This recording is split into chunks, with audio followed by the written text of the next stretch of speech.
Hi, welcome to another video from MS Office Guru. We hope you like the video and subscribe to our channel. Let's get started.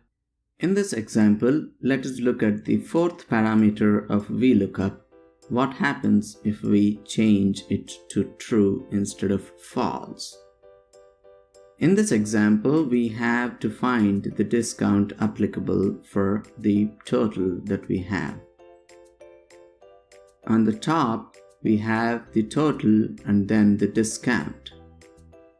We need to bring the discount based on the total. If the total is 0, the discount is 0. If it is 200, it is 20. If it is 500, it is 35. And if it is 800, it is 50.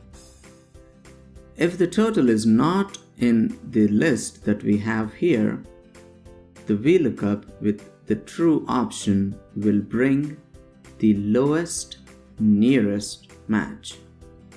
For this first number here, 999.5, which is not in the array above, will bring us 800 because it is the lowest and the nearest value.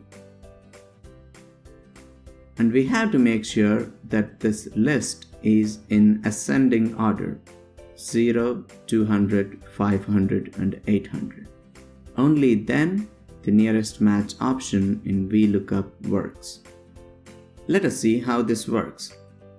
Let us go to the Formulas tab, click on Insert Function and click on VLOOKUP and click OK.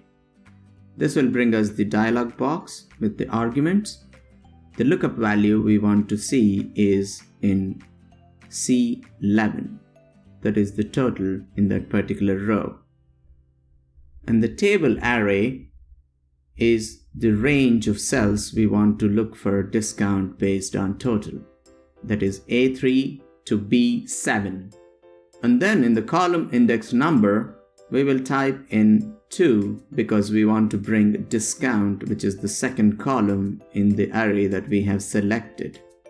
And in range lookup, as we are looking for a nearest match, we will type true. By pressing OK, we will get the closest match based on the total, the discount value.